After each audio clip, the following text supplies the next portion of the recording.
কুচি শিলা দিয়ে পাতিহাঁস, চীনাহাঁস, রাজহাঁস পালতে পারবেন কোনো খরচ ছাড়া। আসসালামু আলাইকুম, আমি মোহাম্মদ ইসমাইল হোসেন। আমি সবসময় চাই যে আপনারা যে বিজনেসই করেন যে কোনো খরচ ছাড়া করতে পারেন বা খরচ কমাই করতে পারেন, যেন আপনাদের লাভ ভালো হয়। বা আমি নিজেও চেষ্টা করি যে এখানে আপনার কোনো প্ল্যানিং বা কোনো মেধা কাজে লাগায় বা পরিশ্রম কাজে লাগায় যে বিজনেস করা যায় বা ভালো লাভ করা যায়, তেমন কিছু করে সবসময় চেষ্টা করি। তার জন্য এবছরই আমার হচ্ছে হাঁসের খামার করার নিয়ে যাচ্ছে আমার ঘেরে মাছের প্রজেক্ট, অর্থাৎ প্রাকৃতিক পদ্ধতি যে খাবারগুলো আছে এই খাবার দিয়েই পালবো ইনশাল্লাহ। তো এই খাবার হাঁসগুলো এখন আমার বাড়িতে, কারণ আমার হচ্ছে ঘেরে এখনও পানি উঠি নাই বা এখানে এখন আমার ঘর বাঁধা হয় নাই, যার জন্য এখনও হাঁস বাড়িতে। এরপর আমি চেষ্টা করতেছি টোটালি কোনো ফিড না কেনার, আমার যে প্রাকৃতিক খাবারগুলো আছে এইগুলো দিয়েই পালার। এরপরও দেখতে পাচ্ছেন আলহামদুলিল্লাহ আমার হাঁসগুলো অনেক নাদুস নদুস। আর এখানে এই যে শিলা নিয়েই আমি আজকে মূলত ভিডিওটা করবো। আগেও প্রাকৃতিক কয়েকটা খাবার আমি আপনাদের দেখাইছি।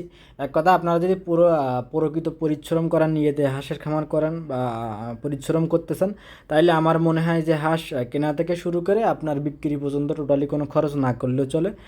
শুধুমাত্র খাবারের বিষয়টা নিয়ে অন্য খরচ থাকতে পারে, মেডিসিন খরচ, কিন্তু আপনি খাবারের খরচ চাইলে আপনি যদি পরিশ্রম করতে পারেন টোটালি না কিনলেও পারেন। তো দেখতে পাচ্ছেন এইখানে আমার হাঁস কী পরিমাণে খাচ্ছে, এই কুচি শিলা মনে হচ্ছে ওরা মিষ্টি খাচ্ছে। স্বাভাবিক আমরা মানে ছেলে মানুষ যে মিষ্টি দেখলে সবাই দুর্বল হয়ে যায়, মিষ্টির প্রতি সবার আগ্রহ থাকে অন্যরকম, বা কেউ না বলে না, এরকম লোকই খুঁজে পাওয়া খুব মুশকিল হয় যাতে ডায়াবেটিস না থাকে।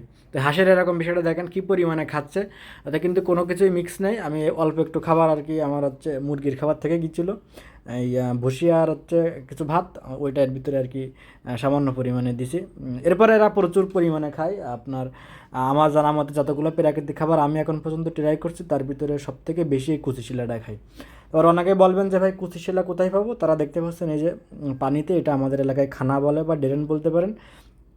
এইখান থেকে আমরা এই কুচি শিলাগুলো উঠাই। অবশ্য তার জন্য পরিশ্রমের দরকার আছে।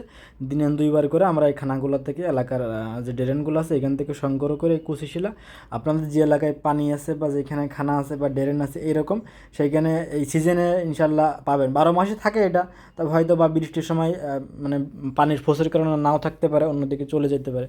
এবার আপনারা চেষ্টা করবেন কালেক্ট করার, এরকম ড্রেন বা খানাগুলো দেখেন প্রচুর পরিমাণে কুচি শিলা। এগুলো এমন না যে একবার উড়াইলে কিন্তু শেষ হয়, এটা কিন্তু এক জায়গা থেকে আবার প্রচুর পরিমাণে বাচ্চা দেয় বা এখান থেকে এরা প্রচুর পরিমাণে বাড়ে। তো আমি এই জায়গাগুলো থেকে কুচি শিলাগুলো সংগ্রহ করি, চাইলে আপনাদের এলাকায় আপনারা খুঁজতে পারেন, এরকম ইনশাল্লাহ পাবেন। এরকম জায়গা থেকে যদি কুচি শিলাগুলো সংগ্রহ করে আপনারা খাওয়াতে পারেন, সেক্ষেত্রে আপনার যতদিন কুচি শিলা থাকবে ততদিন পর্যন্ত আপনার কোনো দানাদার খাবার না দিলেও চলবে। বা যারা ডিম নেন তাদের বিষয় হয়তো বা একটু ভিন্ন, কিন্তু যারা মাংসের জন্য করতে চাচ্ছেন না, হ্যাঁ হয়তো আপনার প্রাকৃতিক খাবার খাওয়াইলে একটু মাংসটা একটু কম আসবে বা একটু রেডি হইতে সময় লাগতে পারে, কিন্তু সেক্ষেত্রে আপনার যা হবে ইনশাল্লাহ পুরোটাই লাভ হবে, কারণ এখানে আপনার কোনো খাবার খরচ নেই।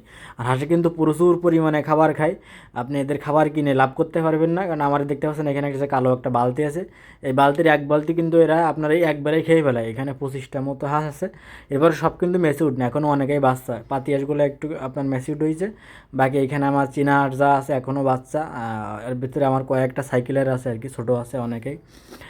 তো আপনারা শুধুমাত্র যে কুচি শিলা দিয়ে খাইতে পারে মানে খাওয়ানো লাগবে, অন্য খাবার খাবে না, বিষয়টা এরকম না। প্রাকৃতিক আরও অনেক খাবার খাই, সেই ভিডিওগুলো ইনশাল্লাহ আমি করছি, আরও করব। আমার যখন যে সিজনে যখন যে প্রাকৃতিক খাবারটা আমি খাই ওইগুলো নিয়ে ইনশাল্লাহ আপনাদের ভিডিও করব। কিছুদিন পরে আমরা আপনার কুচি যে শামুক আছে শামুক খাওয়াবো, তারপরে মাছ খাওয়াবো। এছাড়া যখন যে সবজি আমাদের থাকে যেটা দাম কম, ওটাই ইনশাল্লাহ আমি খাওয়াবো, কারণ আমি কোনো দামি খাবারই খাই না। দেখা যাচ্ছে আমাদের যেটা লাগে না বাদ দিয়ে ফেলাই, যেহেতু আমার কৃষি প্রজেক্ট অনেক। তো ওইখানে যে খাবারটা আছে ওই খাবারটাই কাজে লাগানোর চেষ্টা করি, ইনশাল্লাহ সে ভিডিও আপনারাও পাবেন।